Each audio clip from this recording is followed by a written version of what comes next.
A recruiter in his 30s stood behind a polished desk inside a strip mall recruiting station, somewhere in eastern Tennessee, and he was laughing. Not a quiet laugh, not a polite chuckle you give when you're being generous with someone's bad joke. This was a full, open-mouthed, chest-shaking laugh aimed directly at 3 17-year-old boys sitting in plastic chairs who had just asked what combat was really like. The recruiter leaned forward on his knuckles, flashed a grin full of teeth, and said, "Forget what your granddaddies told you about their little wars. Those old-timers had it easy compared to today's warriors." And then he kept going. He talked about himself like he was the tip of some evolutionary spear. He talked about modern warfare like it was a privilege only his generation could understand.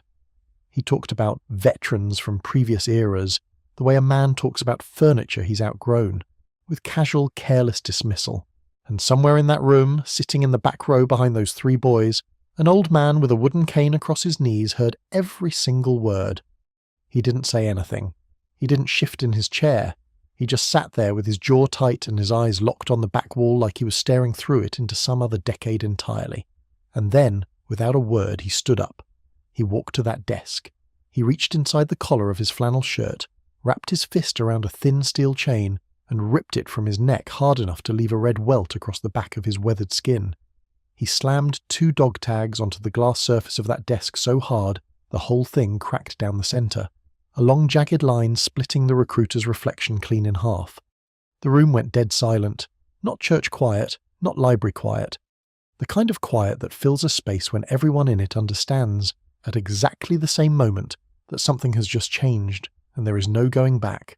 If that moment doesn't sit heavy in your chest right now, then you haven't been paying attention, and if it does, if you already feel what's coming, then type the word honour in the comments right now, because this story is going to earn it. The old man's name was Earl Vernon Hobbs. He was 78 years old.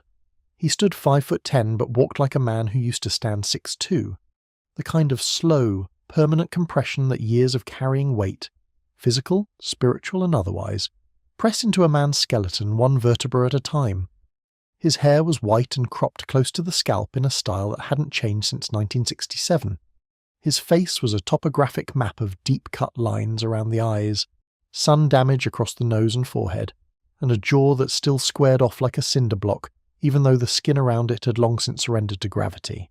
He wore a red and black flannel shirt buttoned to the second button from the top, canvas work pants faded to the colour of old concrete, and boots that had been resoled so many times the stitching looked like sutures on a body that refused to quit. His cane was plain, no rubber grip, no curved handle, just a straight piece of dark-stained oak he'd turned on a lathe in his garage 7 years ago, when his left knee finally gave out for good. He didn't use the cane because he was frail. He used it because a piece of shrapnel the size of a guitar pick had been lodged near his kneecap since the Tet Offensive, and the VA had told him 3 times that the surgery to remove it wasn't worth the risk. So he walked with the cane, and he walked slowly, and people who didn't know Earl Vernon Hobbs looked at him and saw an old man who probably needed help crossing the street. People who did know him, the few who were left, knew better than to offer. Earl had come to the recruiting station that Tuesday morning for a reason that had nothing to do with himself. His neighbour's grandson, a 17-year-old kid named Darnell Oakes, had been talking about joining the army for the better part of a year. Darnell's mother, Keisha, had asked Earl if he would go along to the initial information session, because she trusted Earl and because Darnell's father had been out of the picture since the boy was 4. Earl didn't hesitate. He ironed a shirt, polished his boots, put his dog tags on under his collar the way he always did when anything related to military service was involved, and drove his 2004 Chevrolet Silverado 12 miles down Route 11 to the strip mall. When he arrived, the parking lot was half empty. The recruiting station was sandwiched between a nail salon and a tax preparation office. There was a banner in the window that read, "Your future starts here," in red, white and blue block letters. Earl looked at the banner for a long time before he went inside. He had complicated feelings about recruiting stations. He remembered his own, a wooden desk in the back of a post office in a town so small it didn't have its own zip code. He remembered the recruiter there, a Korean War veteran named Sergeant First Class Harold Grimes, who had looked 18-year-old Earl in the eye and said, "Son, I'm not going to sell you anything. I'm going to tell you the truth, and the truth is this might kill you, and if it doesn't kill you, it'll change you in ways you won't understand for 20 years. And if after hearing that you still want to sign, I'll witness the paper." Earl had signed. That was 1966. Within 14 months he was knee-deep in rice paddy water outside a village whose name he could never spell correctly, carrying an M16 that jammed every third magazine, and trying not to think about the fact that the man standing next to him that morning was not standing next to him by noon. Inside the recruiting station, the atmosphere was aggressively optimistic in the way that made Earl's teeth ache. There were posters on every wall, young soldiers in pristine gear standing on top of mountains, emerging from helicopters against golden sunsets, staring into cameras with expressions of unshakable resolve. The carpet was industrial grey. The fluorescent lights hummed at a frequency that made Earl think of the VA hospital in Knoxville. There were about a dozen people in the room, mostly young men and a few young women in their late teens, plus a couple of parents sitting in the back. Earl took a seat in the last row. Darnell was up front with two of his friends. The recruiter, a staff sergeant named Kyle Tremaine, stood behind a glass-topped desk at the front of the room. He wore a crisp Class B uniform with creases so sharp they looked machine-pressed. His shoes reflected the overhead lights like dark mirrors. He was 34 years old, fit in the way that said he spent serious time in the gym, and he had the kind of easy confidence that came from being the most authoritative person in a room full of teenagers for 8 hours a day, 5 days a week. He also had, as Earl would soon learn, a mouth that moved considerably faster than his judgment. Staff Sergeant Tremaine began the session the way most recruiting pitches begin, with a video. A 3-minute montage of soldiers doing extraordinary things set to music that was engineered in a laboratory to make your heart rate increase. After the video, Tremaine dimmed the lights just enough to give himself a slight dramatic advantage and launched into his pitch. He talked about benefits, he talked about training, he talked about brotherhood, he talked about travel and education and the GI Bill. Most of it was accurate. Some of it was optimistic in ways that bent the truth without technically breaking it. Earl sat quietly and listened. He'd heard versions of this speech before. Different decade, different war, same basic architecture. He didn't object to recruiting. He didn't object to young people choosing service. What he objected to came about 12 minutes into the pitch, when one of the boys in the front row, not Darnell, one of his friends, raised his hand and asked a question. The boy said, "My grandpa was in Vietnam and he told me some stuff about combat that was pretty intense. Is it still like that?" It was an honest question from a kid trying to understand what he might be walking into. It deserved an honest answer. What it got instead was Staff Sergeant Kyle Tremaine leaning back against his desk, crossing his arms and delivering a monologue that made Earl's blood pressure climb like a thermometer in a house fire. "Look," Tremaine said, his voice carrying that practiced casual authority. "I respect the older generation, I do. They served. That's great. But let's be real here. War has changed. The stuff your granddads went through, it was tough, sure, but it was also a completely different ballgame. They didn't have the technology we deal with. They didn't face the threats we face. And honestly, a lot of them were drafted. They didn't even choose to be there. Today's warriors, we volunteer. Every single one of us raised our hand because we wanted to be the best. That's a different breed of soldier. That's a different caliber of commitment. Those old-timers had it easy compared to today's warriors." He said it like it was settled fact. He said it like it was something he'd been thinking for a long time and was finally glad to get off his chest.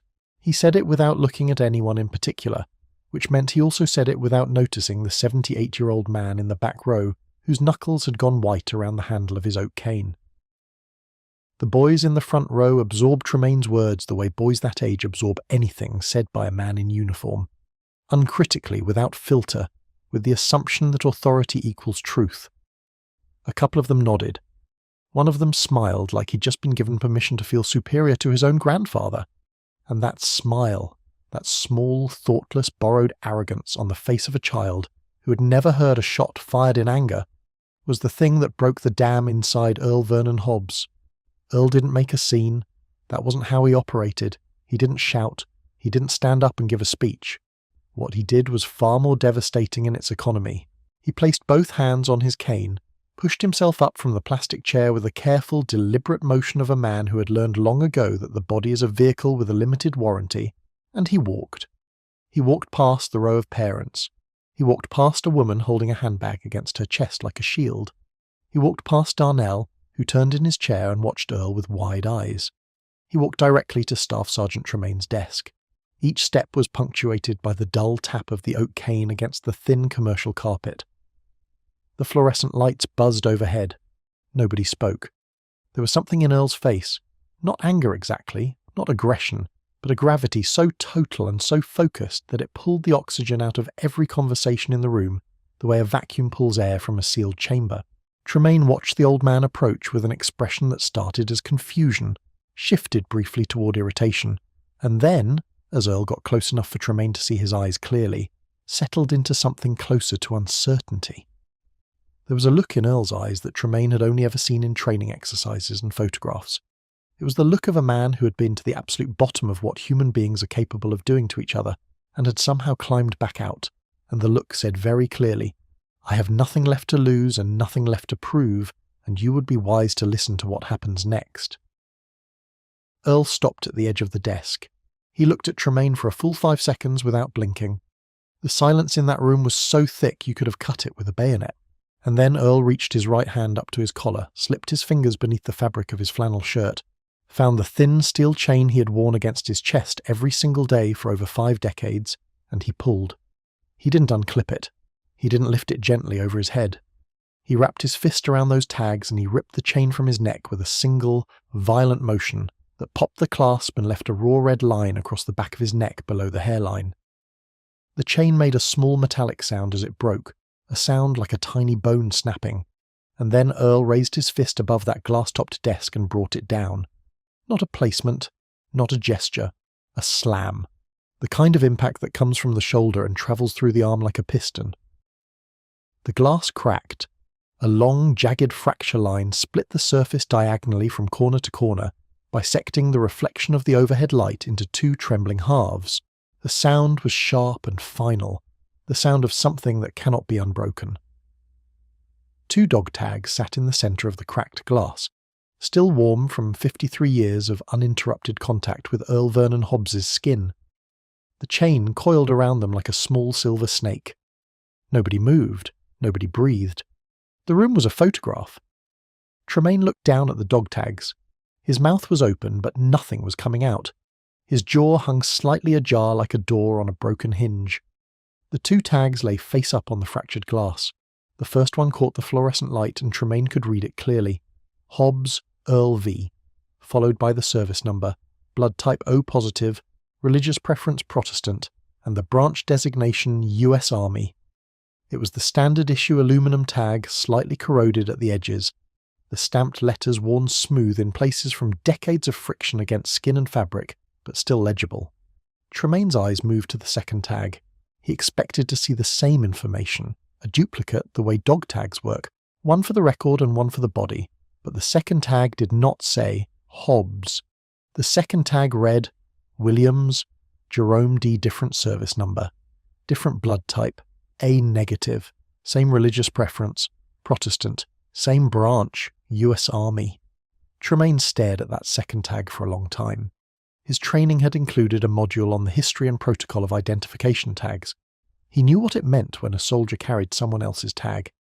He knew that when a service member was killed in action, one tag stayed with the body for identification, and the other was taken by someone who was there, someone who watched it happen, someone who carried the weight of that name forward because they were alive and the name's owner was not. Tremaine's face changed. It changed the way a landscape changes when a cloud passes over the sun. All at once, the brightness leaving, the shadows arriving, the temperature of everything dropping by a degree you can feel in your bones. The arrogance drained out of his expression like water through a sieve. What replaced it was not quite shame and not quite fear. It was recognition. The sudden, nauseating recognition that he had been standing in front of a room full of impressionable young people and running his mouth about a subject he understood with his brain but not with his blood. And the proof of that gap was lying on his cracked desk in the form of 2 aluminum rectangles that together told a story no training video had ever taught him. Earl still hadn't spoken a word. He stood at that desk with his cane planted on the carpet, and both hands resting on its top, his chin slightly raised, his jaw set, his eyes fixed on Tremaine with an expression that contained no malice, no smugness, no satisfaction, just a vast and exhausted patience that had finally, after 53 years, reached its limit. The silence lasted long enough for every person in that room to become acutely aware of their own heartbeat. Then Earl spoke. His voice was quiet. Not soft, quiet. There's a difference. Soft is gentle, quiet is controlled. Earl's voice was the quiet of a man who had learned to speak at low volume because the things he had to say did not need amplification. "That tag," Earl said, nodding toward the second dog tag, "belonged to a 20-year-old kid named Jerome David Williams from Macon, Georgia. He was my radio man. He was the funniest person I ever met in my life.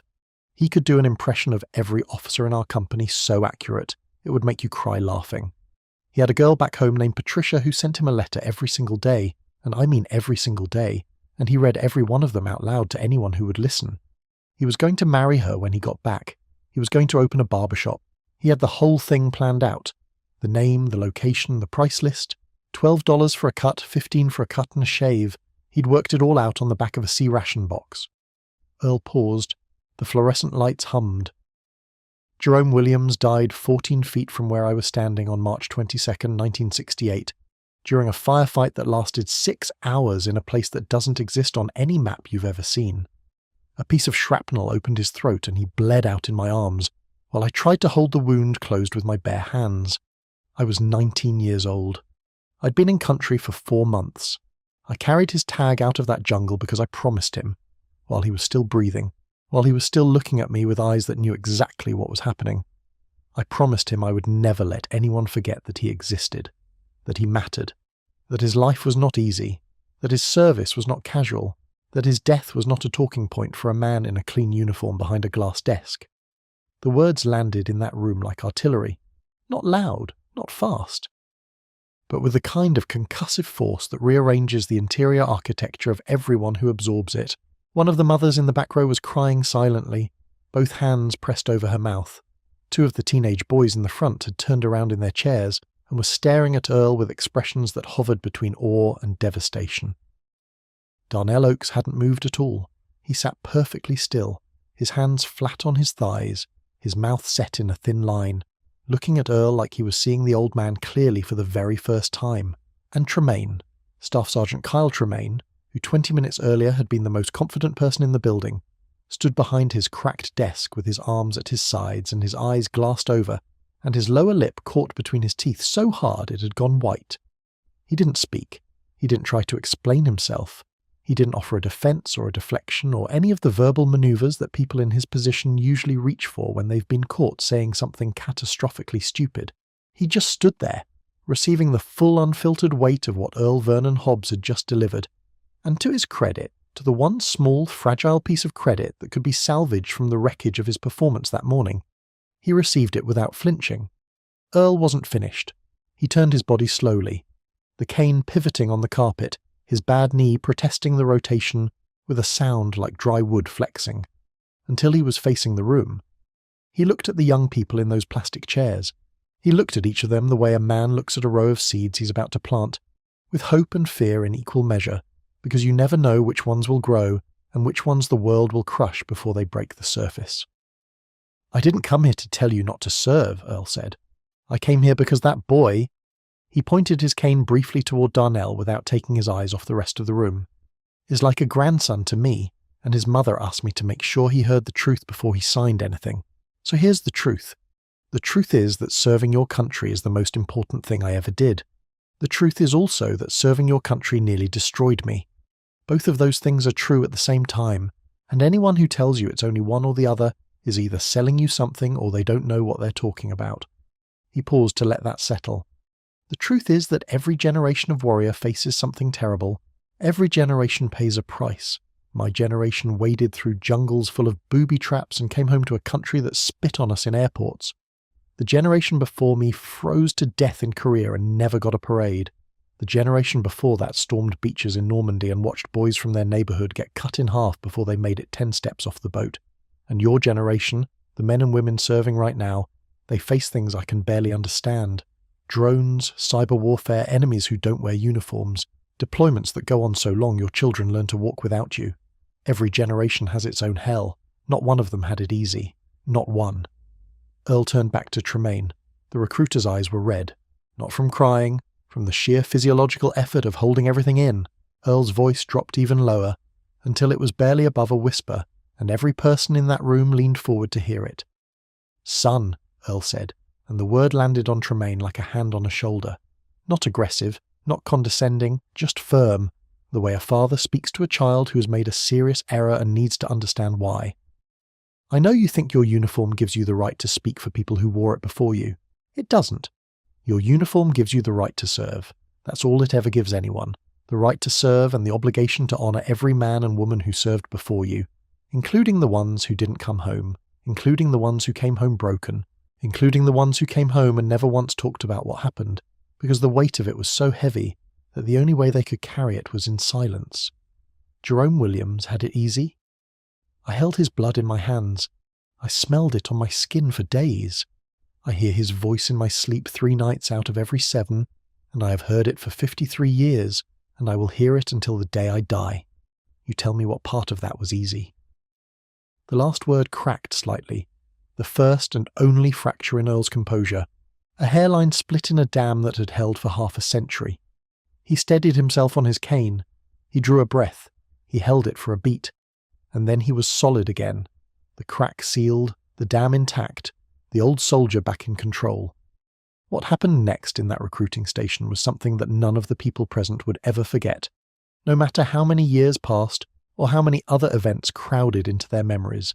Staff Sergeant Tremaine came around from behind his desk. He walked slowly, as if the floor had become uncertain beneath his feet.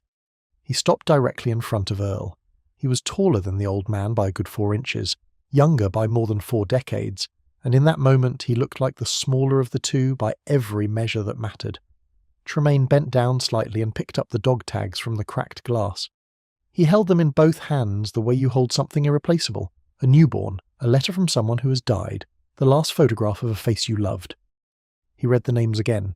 Hobbs, Williams. He turned the tags over. On the back of Jerome Williams's tag, someone had scratched 4 words into the aluminum with the tip of a knife or a nail.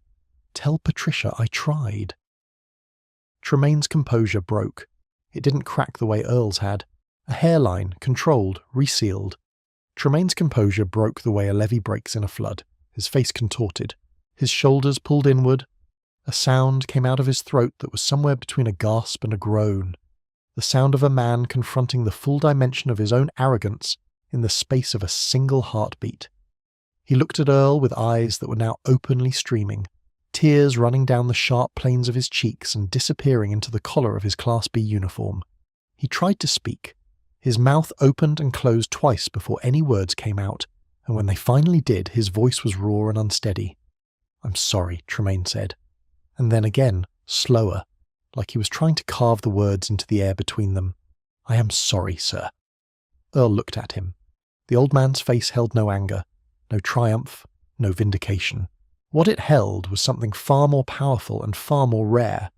It held forgiveness that had been preloaded, forgiveness that was already in the chamber before the offence was committed, because Earl Vernon Hobbs had spent 53 years forgiving the world for things far worse than the ignorant words of a young man who didn't know any better. Earl reached forward and closed Tremaine's fingers around the dog tags. He pressed the younger man's hands together with both of his own, hands that were weathered and scarred and enormous and gentle all at the same time. "Keep them," Earl said. "Keep them for the rest of the day. Read those names to every kid who sits in that chair. Tell them about Jerome Williams. Tell them about Patricia. Tell them about the barbershop he was going to open, and the letters she sent and the impressions he could do that made grown men laugh so hard they forgot where they were. Tell them that war is not a comparison. It's not a contest. It's not a way to measure who's tougher or whose generation was harder. War is a debt that every generation pays, and the interest rate is the same for everyone who serves. It costs you something you don't get back." Tremaine nodded. He didn't trust his voice. He held those dog tags against his chest with both hands, and he nodded the way a man nods when he has just received an order from someone whose authority he will never again question. Earl turned back toward the room. His cane tapped the carpet. His knee ached. His neck was sore where the chain had torn free. But he stood as straight as his compressed spine would allow, and he addressed the young people one final time. "If any of you choose to serve," Earl said, "I will respect that choice with everything I have. I will be proud of you. I will pray for you. And I will not compare your service to mine or to anyone else's, because every person who raises their hand and says, 'I will go where my country sends me,' is writing a check on their own life, and the only people who know the true cost of that check are the ones who've had it cashed. He paused. Darnell. The boy straightened in his chair like a current had run through it. Yes, sir. You come see me before you sign anything, you hear me? Yes, sir. And you? Earl looked at the other boys. You ask your grandfathers what it was really like. Don't ask this man. Don't ask a poster. Don't ask a video.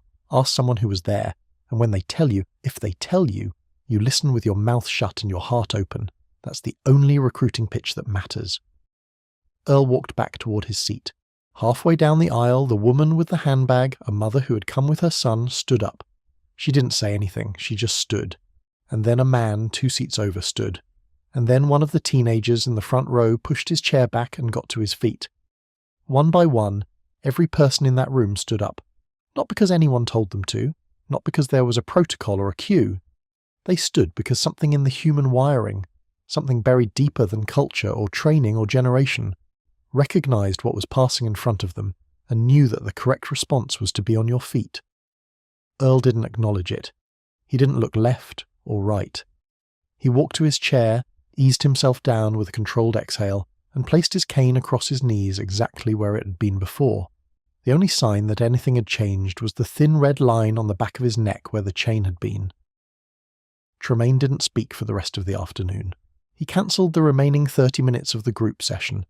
He sat at his crack desk with Jerome Williams's dog tag in his left hand and Earl Hobbs's tag in his right, and he read the names over and over until the letters blurred. When the next group of potential recruits arrived at 2 o'clock, Tremaine did something he had never done before in his 4 years as a recruiter. He started the session not with a video, not with a benefits pitch, not with statistics about signing bonuses or education opportunities. He started the session by holding up 2 dog tags and saying, "Before I tell you anything about what the Army can give you, I need to tell you about what it costs." This first tag belonged to a man named Earl Hobbs. He's 78 years old, and he is the most formidable person I have ever stood in front of. This second tag belonged to a man named Jerome David Williams. He was 20 years old when he died in Vietnam. He wanted to open a barbershop, and on the back of his tag he scratched 4 words with a knife. Tremaine turned the tag over and read the words aloud, and his voice broke on the last one. "Tell Patricia I tried." The room was silent. Tremaine set the tags down on the cracked glass. He never replaced that desk, not in all the years that followed. He kept the crack as a reminder. And he said, "Now, what questions do you have?" Word of what happened in that recruiting station spread the way things spread in small towns, not through social media or news coverage, but through the quiet, unstoppable network of people telling other people over kitchen tables and in grocery store aisles and after church services on Sunday mornings. Within a week, everyone within a 30-mile radius of that strip mall knew the story. Within a month, something remarkable happened. Veterans began showing up at the recruiting station. They didn't come to enlist, obviously. They came to sit with Tremaine. Old men and middle-aged men and some women too from every branch and every era. Korea, Vietnam, Desert Storm, Iraq, Afghanistan. They came and they sat in those plastic chairs and they told their stories. Some of them hadn't told anyone in decades. One man, a 74-year-old Marine who had served 3 tours in Vietnam, drove 90 miles from Chattanooga because his daughter had told him what happened, and he wanted to shake Earl Hobbs's hand. When he arrived, Earl was already there. He was there almost every Tuesday and Thursday, sitting in the back row with his cane across his knees, not saying much, just being present the way a cornerstone is present in a building. Invisible to most people, essential to everything. Tremaine incorporated the veterans into his recruiting sessions. He let them speak. He let them tell the truth, the unvarnished, unrecruited, unmarketed truth about what service had given them and what it had taken away. And the remarkable thing was that enlistment numbers at that station didn't drop. They went up. Because it turned out that young people, when given the full picture, when treated as intelligent beings capable of making informed choices, were more willing to serve, not less. They just wanted to know what they were signing up for. They wanted someone to respect them enough to tell them. 6 months after the incident with the dog tags, Tremaine requested a meeting with his commanding officer and submitted a formal proposal to integrate veteran speakers into recruiting sessions at every station in the region. The proposal was approved within 90 days. Within a year, variations of the program had spread to recruiting stations in 7 states. The program was never given an official name by the Army, but among the recruiters and the veterans who participated, it was known by an unofficial title that everyone understood. They called it the Williams Protocol, and every session, in every station where the protocol was implemented, began the same way, with a recruiter holding up a dog tag and reading a name and telling the room about someone who served, someone who sacrificed, someone who paid a price that no benefits package could ever reimburse. The tags Earl had left with Tremaine were eventually returned. Earl accepted them back the same way he had given them, without ceremony, without words. He hung them around his neck on a new chain, tucked them under his shirt and went home. The thin red line on the back of his neck had faded to nothing by then, but the crack in the desk remained, and it remains there still, a jagged line in the glass that recruits ask about on their first visit, and that Tremaine answers with a story that takes exactly 12 minutes to tell, and that leaves every single person who hears it sitting a little straighter in their chair. Earl Vernon Hobbs passed away 3 years later, in his sleep, in the house he had lived in for 41 years. He was 81 years old. He died wearing his dog tags, both of them. The funeral was held at the small Baptist church where Earl had been a member since 1973. The pews were full. Tremaine was there in full-dress uniform, seated in the second row. Darnell Oakes was there too. He was 20 years old by then. He had enlisted the year after that day in the recruiting station. He was a private first class in the United States Army, stationed at Fort Campbell, and he had requested emergency leave to attend the funeral of the man he referred to in the leave request as his grandfather. The Army granted it without question. When the service was over and the flag had been folded and the bugle had played its 24 notes and the rifles had cracked their 3 volleys into a sky so blue it looked painted, Tremaine approached Earl's daughter, a woman in her 50s named Grace, who had her father's jaw and her father's eyes. He handed her a small wooden box. Inside the box was a letter and a photograph. The letter was from Patricia Williams. She'd written it in 1970, 2 years after Jerome's death. It was addressed to Earl. It said, "Dear Mr. Hobbs, thank you for bringing my Jerome's tag home. Thank you for keeping your promise. I know you held him. I know you tried. That is enough. That will always be enough. God keep you, and God keep all of you who come home carrying names that aren't your own. Patricia." The photograph showed Jerome Williams, age 19, in his dress uniform, grinning at the camera with the kind of unguarded joy that only exists in people who have not yet learned what the world is capable of. On the back of the photograph in Jerome's handwriting, "For Patricia, I'll be home before you know it. Save me a seat." Earl had kept both of these items, the letter and the photograph, in a fireproof box in his bedroom closet for over 50 years.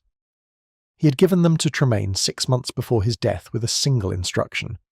"When I'm gone, make sure these get to Grace. She'll know what to do with them." Grace knew.